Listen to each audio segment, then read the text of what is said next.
Hello, today is April 19th, 2022. My name is Brittany Garcia. I am interviewing Ms. Garcia for the University Library Special Collections and Archives at the University of Texas Rio Grande Valley. This project is in partnership with the Voces Oral History Center at the University of Texas at Austin. Please know, Ms. Garcia, that this interview will be placed in the University Library Special Collections and Archives at UTRGV and shared with the Voces Oral History Center at the University of Texas at Austin. If there is anything you do not wish to answer or talk about, I will honor your wishes. Also, if there is something you want to talk about, please bring it up and we'll discuss it. The University Library's Special Collections and Archives will archive your interview along with any other photographs and other documentation you are willing to share. UTRGV University Library will retain copyright or non-exclusive right to the interview and any other materials you donate to Special Collections and Archives at UTRGV. Because we are not conducting this interview in person, I need to record you consenting to make sure you agree with our interview procedures before we continue.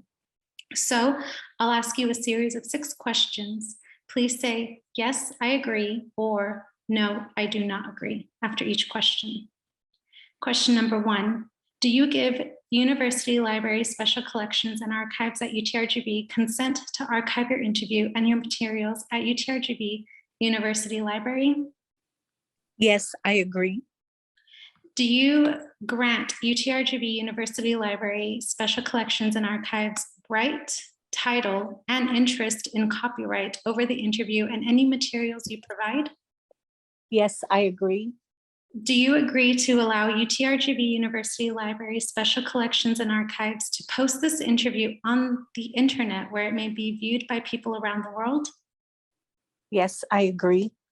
Do you grant the University Library Special Collections and Archives consent to share your Zoom interview with the Voces Oral History Center at the University of Texas at Austin for inclusion in the Voices of a Pandemic Oral History mini project, which will include posting the interview on the internet? Yes, I agree. As you recall, we previously filled out a pre-interview form. We use information from the pre-interview form to help in research. The entire form is kept in a secure Voces server at the University of Texas at Austin. Before Voces sends it UTRGV University Library Special Collections and Archives, we would have stripped out any contact information for yourself or family members, so that will not be a part of your public file. Your public file will only be accessible at UTRGV University Library. The final 2 questions ask for your consent on what I just described. Do you wish for us to share the rest of your interview in your public file available to researchers at UTRGV University Library Special Collections and Archives? Yes, I agree. On occasion, UTRGV Special Collections and Archives and Voces receive requests from journalists who wish to contact our interview subjects. We only deal with legitimate news outlets. Do you give consent for us to share your phone numbers or your email with journalists? Yes, I agree. Thank you for your consent. Your experiences and stories mean a lot to us at UTRGV Special Collections and Archives. I look forward to what you say in the interview questions I will now ask. Ms. Garcia, again, thank you for your time. Like I said earlier, your stories and experiences are valuable to us at UTRGV Special Collections and Archives, and to our partners at Voces Oral History Center at the University of Texas at Austin. Because you are a counselor at a high school and a mother with 2 children at home, I know you have many meaningful stories and experiences to share on how COVID-19 has impacted these roles you carry out in your life. So before we talk about COVID-19 stories, can you please share with us a bit about yourself? Who are you and how do you wish to be known? I am an educator. I grew up here in the Valley, was born and raised in the Valley. My 2 parents worked regular jobs until they decided to go back to school and attend Pan American University. They both completed their undergrad degrees and their master's degrees. Um, and they did that to pave the way for their own children. So I've been in the Valley this whole time. I too attended Pan American University and have been in this area as an educator. Okay, thank you so much. The first section of questions asks you to please share your stories and memories from when the COVID-19 pandemic made its first impact in December 2019 to about the summer of 2020. So the first question I want to ask you is, can you share some memorable stories about how you first heard or learned about COVID-19? Well, I remember listening to happenings of the virus on our local news station, also national news stations as well. Never once giving it a thought that it would spread the way it did. And that's how I first heard about it. Okay, next question. What were some early reports or rumors about COVID-19 that you remember back in 2020? Well, I remember that hearing it was very contagious. And when I first heard, actually, I have our school, our district has a contract with the UTRGV AmeriCorps program. And UTRGV at the time was on spring break. That was our last week before we had our spring break. So in essence, they had to work their spring break. And so they were at the office when they started telling me, you know, we're getting messages from the university. They might extend our spring break because of this virus. And, you know, I just kind of blew it off like, oh, come on, that won't happen. And they kept saying, oh, then, you know, the next day, oh, we got another message. And then finally on, I believe it was Thursday of that week, they said, oh, they extended our spring break by another week. And they were very happy because they were going to really get a week off because that was the same week we were having our spring break. So I thought, oh, wow, that's pretty cool. That okay. So at least you all get your week off. And okay, well, y'all enjoy your time off and we'll see you in a week. And it was during our spring break that it must have been on a Tuesday when we started receiving messages from our principal about the possibility of extending our spring break. So they were already busy at work trying to formulate plans on how to return back to classes. So that was my initial awareness here in the Valley of. Thank you. And at what point did you realize this pandemic was a serious life-altering event, or do you not think it's serious? Well, I mean, it is serious. Any virus is serious. But I think when they put us on lockdown, that is when I thought, wow, this is a very serious virus. Right. We, you know, had to stay at home. We had a curfew.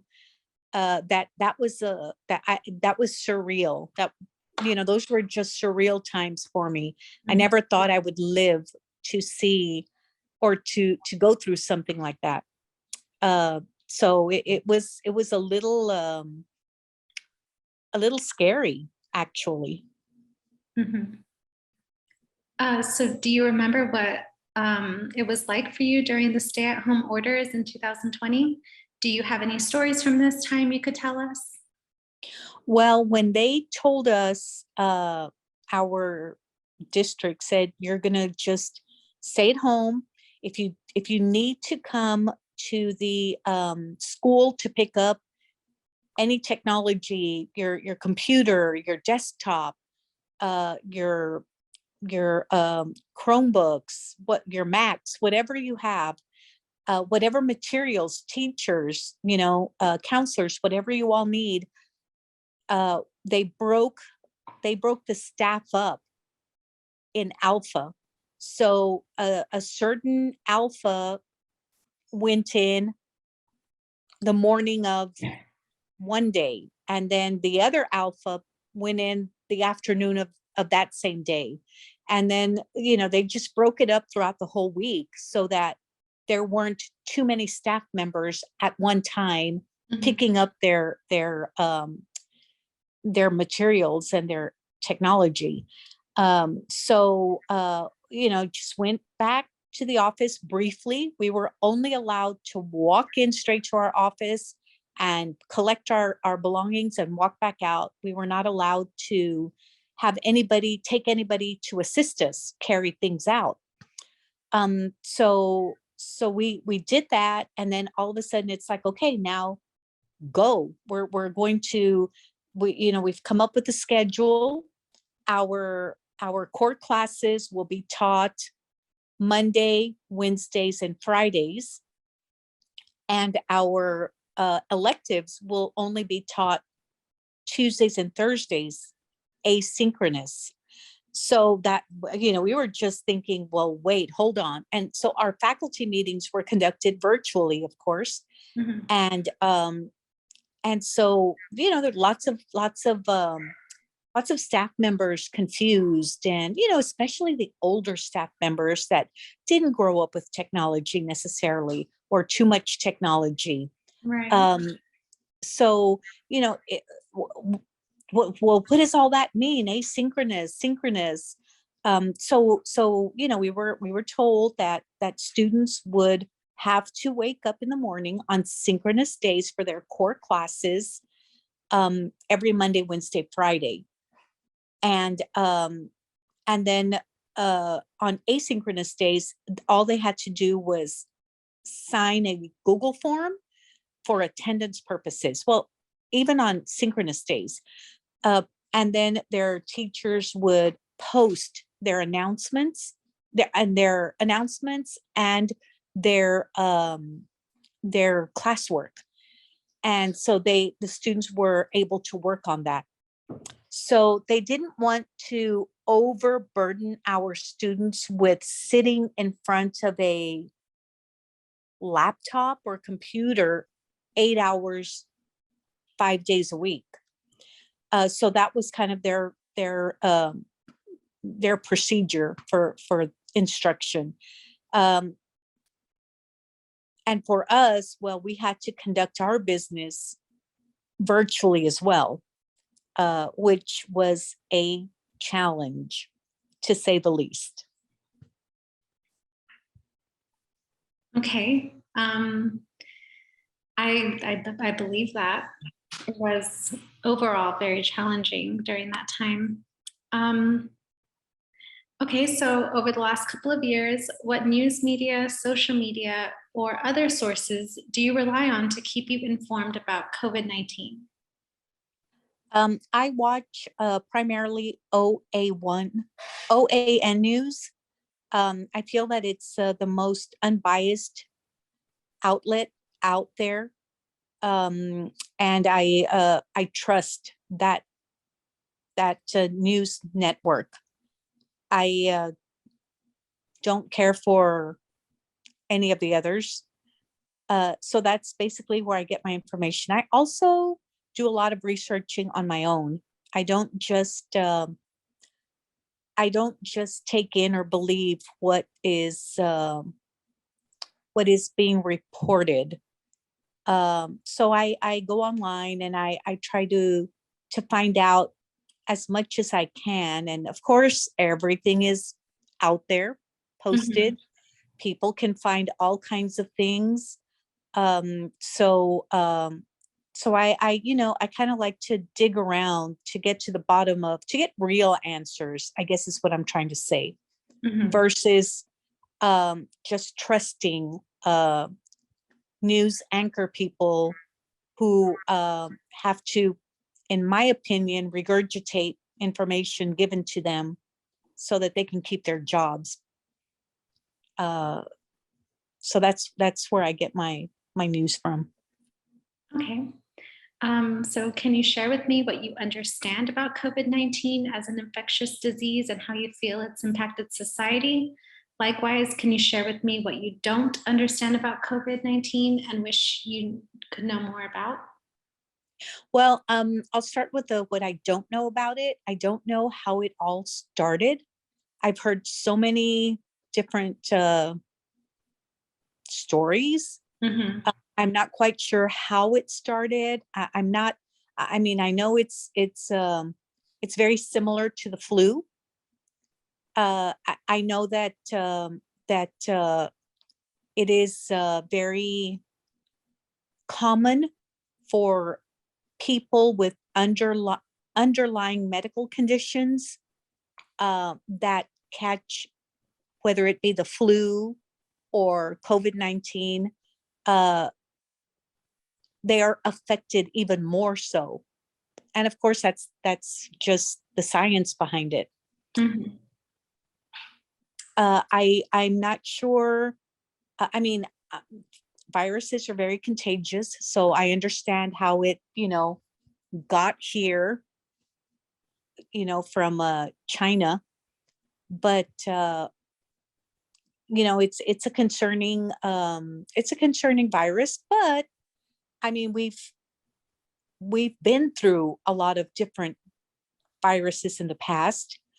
Um, and I believe back in, oh gosh, it's been many years where I know Dr. Fauci actually did proclaim that our bodies, the best defense is our own body, our own system.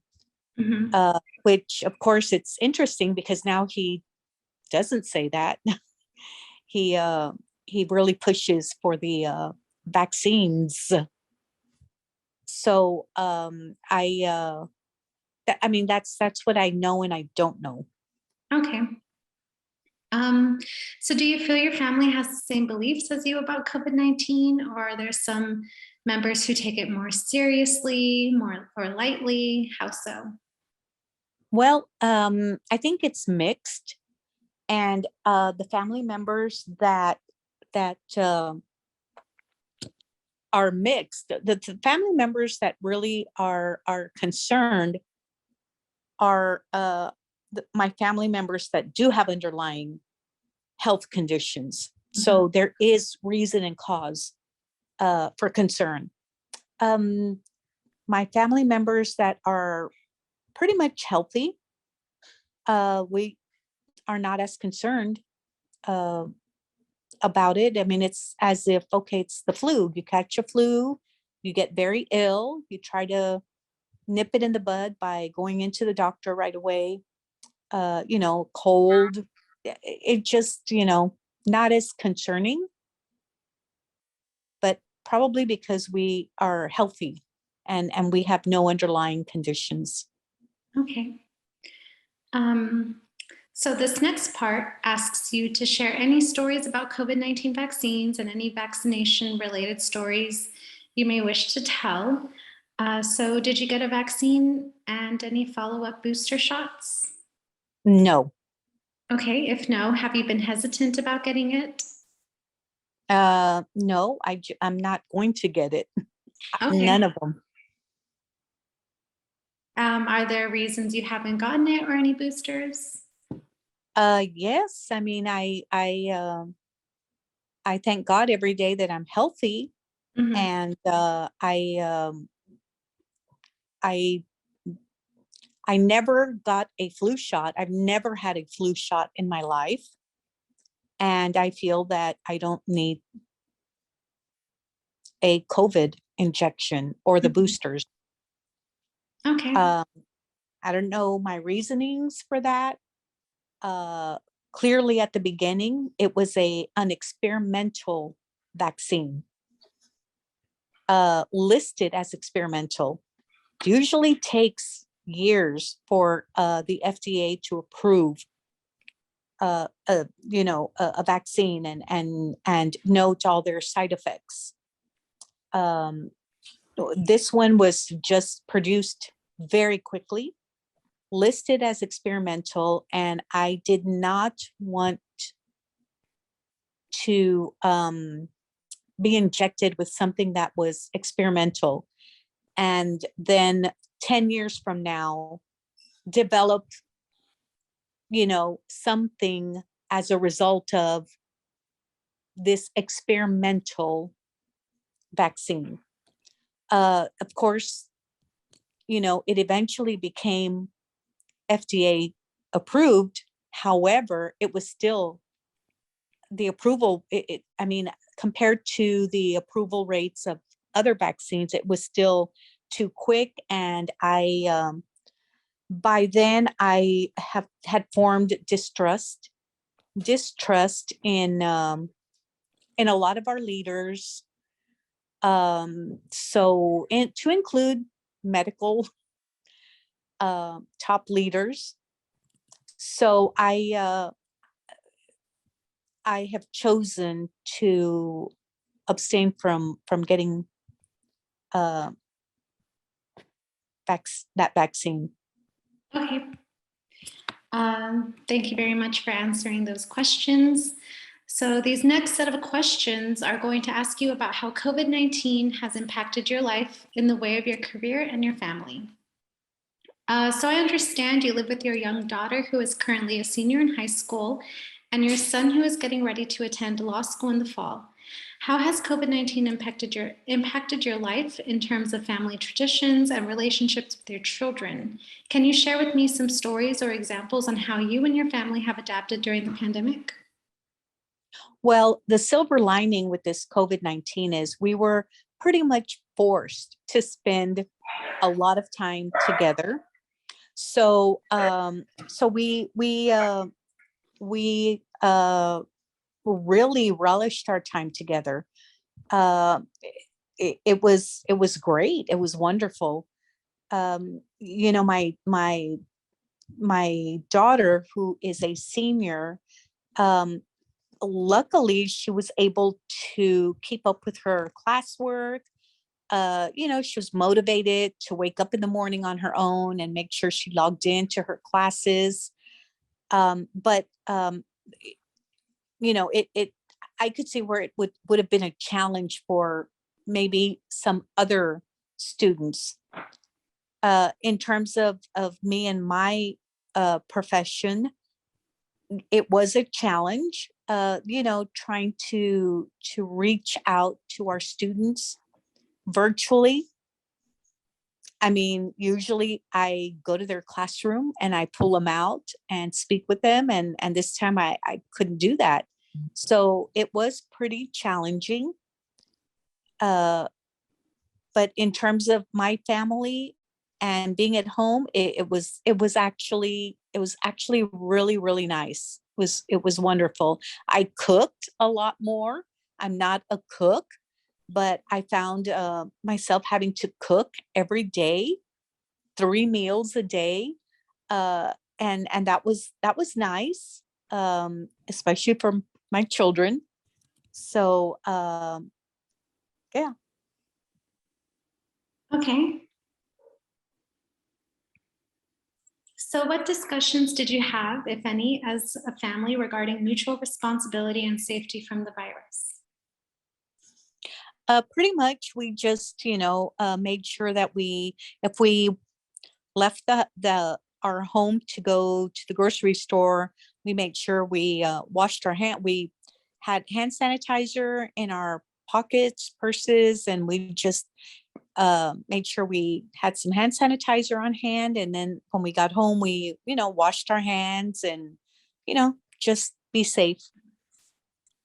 Okay. What are some changes that have stuck with your family since COVID-19? And did new traditions arise from the pandemic? I do cook a little more than Hmm. than I used to before, and uh, you know, just try to spend dinner together. Okay. Um, and so what is a positive, memorable moment for you that you shared with your family during the lockdown? Our Easter together, I made ribs Hmm. and baked potato and salad, and we got I got matching shirts uh that said something like spending Easter with my peeps, and we just tried to make it you know uh uh memorable. So that's my favorite memory. It's a good memory to have. And so, what is the negative, memorable moment for you that you shared with your family during the lockdown? A negative memory was probably just having to stay indoors Mhm. and not being able to go, move around our community. Not being able to go to the movies and, go grab a bite to eat somewhere. We were just pretty much stuck in our home, although we did enjoy that time. It just, every now and then we thought it would have been nice to get out, but Mhm. you know, we couldn't. So, do you feel your relationship with your family has changed since the pandemic, and how so? Well, yes, I mean, I feel we've gotten closer together, and I love that time, especially now that my son's going to be leaving for law school, and my daughter will be leaving for college. So I'll lose both of them at the same time, pretty Mhm. much. So yes, that was it was very nice. It helped us right before this change in my life. Right. Yeah, I can see that. Um, so, what was it like having your young daughter at home, having to continue her school year with distant learning? Did she struggle with this adjustment? And what kind of advice did you offer her during this time? She really didn't struggle. She, would wake up on her own, log into her classes. She would participate. As a matter of fact, she mentioned many times that she felt so badly for her teachers because, they would ask questions and nobody wanted to respond. And probably because half the class would log in and then they'd just go back to sleep with teachers not watching. I mean, they wanted them to have their cameras on, but not all of them would keep them on. So she made it a point to be active in the classes. Respond to questions. Volunteer to solve the problem. Uh, but only because she really felt so badly for her teachers. So no, other than that, there was, my advice was just, keep focused, set your alarm, follow your regular schedule, except you're at home. I did make sure that she had a place in her room, a desk where she set up her books and her supplies and, her laptop, and, made it a little area for her so that, she could get up out of bed and actually go sit there for her classes. Okay, really nice. Um, so, next, Ms. Garcia, we are going to discuss questions that focus on your job as a high school counselor. Um, so, how long have you been working as a counselor at this high school? 20 years. Okay, and can you please describe a regular workday prior to the pandemic? I would make a lot of classroom presentations, talk to students about, their post-secondary options, um, talk about how they needed to build their resumes, so be actively involved with their community and at their school, develop leadership positions. Very, very interactive with our students. Okay. And then, of course, after the pandemic, that pretty much ceased, Mhm. only because core area teachers only had students Monday, Wednesday, Fridays. So they didn't want to let me in, not virtually, because they were trying to keep as much of their limited time with our students as possible. So that really, really limited my time. So it was a lot of emailing instead with our students. Okay. So yes. So my next question kind of ties into what you're saying. How was your relationship with your students prior to the pandemic? Oh, very, very good. Knew my students very well. Uh, After the pandemic, of course, just trying to reach them via email, via remind. Uh, it was a lot tougher. We found that our students would see messages coming through, but they would not open them. They were adjusting themselves to being at home. The dynamics of having to be at, the the circumstances of their home life, varied. And so, some it was great and some it was not so great. So, that completely affected the way they learned from home. Mhm. Okay. So what is a positive, memorable moment working as a counselor, and what made this a special moment? You mean during COVID? Um, or before COVID? Before COVID? Oh my goodness. Just sharing stories with them of my experiences, and bringing in speakers to share their experiences, former students that have graduated from college, talk about their experiences. Um, so again, very interactive. Okay.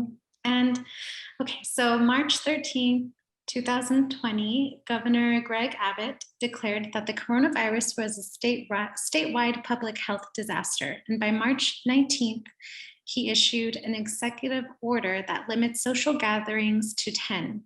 Do you recall the day you were instructed to work from home, and what was this day like for you?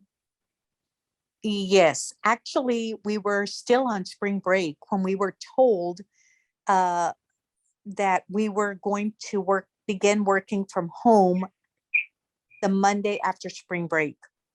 So it was during spring break that we were instructed to go back to campus via schedule to pick up our belongings and everything we needed. We also had a lot of support with tech uh, virtually to get everything set up so that we were ready to go on that Monday. Okay. And so, what were your first thoughts when all of this was happening? They were surreal. I just couldn't believe it. Mhm. I couldn't believe it. I thought I couldn't fathom how this could be happening.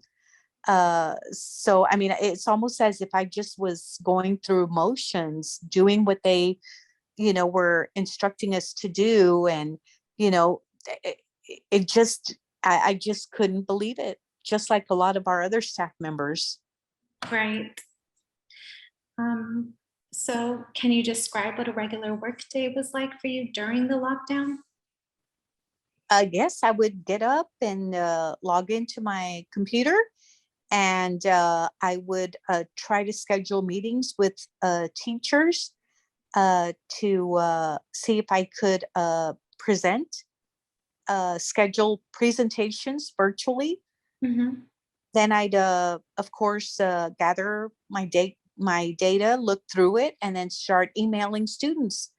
Um, Also, I started making phone calls to our parents, letting them know that I would be available, giving them my email, uh, you know, asking them to please call me, contact me anytime, even in the evenings.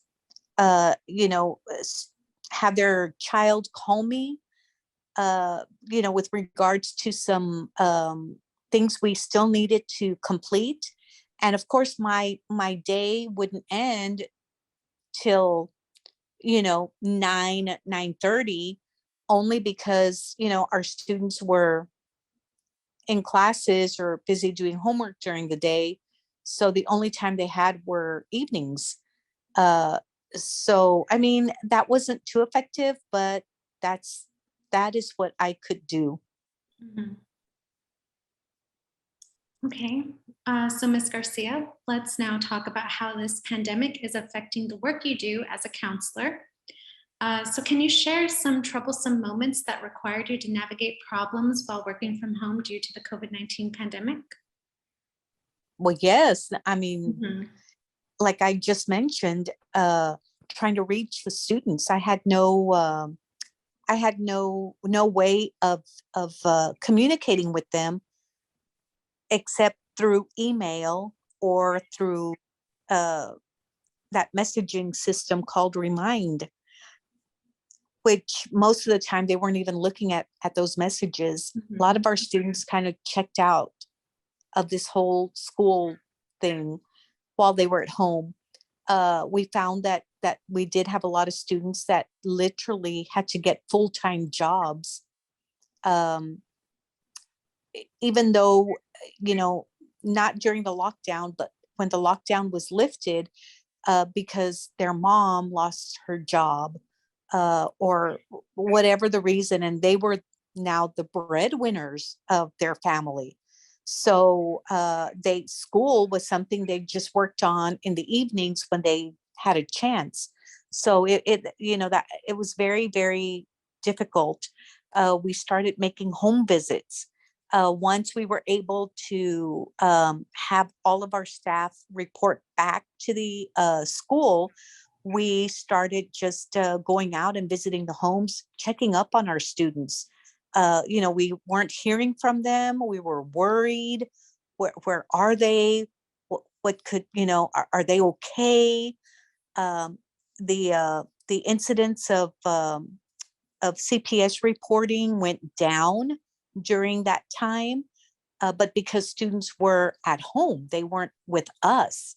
So we weren't able to see or detect any issues or problems to report because they were at home. So we started making home visits, checking up on the families, making sure that even mom and dad were okay as well. Mhm. Wow. So how did the COVID-19 pandemic alter the way you performed at work since you were no longer in your office? I know this is all tying together, but also were you concerned about the effectiveness of working from home? Absolutely. I felt like, I wasn't doing what I needed to get done. It was very, very frustrating. Um, just trying to reach these students. So it was a difficult time. Okay. Were any students worried about the pandemic and came to you to just discuss new concerns? They were worried. Some of them were very worried. Um, some of them were very, very scared. They just didn't want to be out anywhere. even when school this year started and all students were asked to report back to school, we did have several students that were going through anxiety being around so many people. So, we had to deal with a lot of that. We ended up hiring these emotional counselors to kind of, help with those students. Okay. Um, so did you have any students express any type of disagreement with the severity of COVID-19? If so, how did you handle this conflict? Well, we were told that we all had to wear masks upon returning this school year. Uh, and of course, we had a few students that fought it Mhm. and said that they were not wearing their mask. They pulled out their vaccine card and said, "I'm vaccinated. Why do I need to wear the mask?" So, bottom line, we were told that we could not force them to wear their mask. So it was a few students. Okay. So is there anything you wish you could have done differently regarding your profession, but was limited due to the COVID-19 pandemic? Nope, I did all I could. Okay. Um, I understand you are now back to working in person. So what was this transition like for you to be back after working from home for some time? It was great, actually. I got back to my office. I was ready to continue. And just the environment that a person is in affects their attitude and their willingness to, or not willingness, but the boost they need to continue. It sets a different tone. So yeah, I was very excited that we were going back. We went back towards the end of the spring, and we ended up calling in all our seniors so that they can get everything done that they hadn't gotten done. And we broke up about 3 weeks by alpha, trying to just get them all in and get them ready for graduation. And that was very, very successful. They all came in. I think they were probably as anxious as we were to get back. Yeah, I can imagine. Um, well, again, thank you so much for answering these questions. We are now down to our final set of questions. This last section is going to ask you to share any stories you have about this pandemic and the response by local, state, and national elected officials. Feel free to respond or pass on any of the questions. Do you feel satisfied with the local response to COVID-19 in McAllen / Hidalgo County over these last 2 years? Yes. Are you satisfied with the state response to COVID-19 led by Governor Abbott over these last couple of years? Yes. How do you feel about the national response to COVID-19 led by President Trump in the year 2020 and then President Biden from 2021 to present? I agree with how President Trump handled the situation. I'm not completely agreeable with how Biden has handled it. Okay. So if you had the power of a political office to respond to COVID-19, what would you do differently? Geez, that's a loaded question. I have no idea. Okay, so this is a special year in our national democracy because it's a midterm election voting year. Do you plan to vote? And if so, is the issue of COVID-19 going to factor into your votes? Uh, Absolutely, I will vote. I vote at every election. And my family votes at every election as well. That's how we were brought up. I believe that's a right that we should not take for granted. Mm. There are a lot of things that come into play when I select the candidates that I vote for. Will COVID-19 be one of those?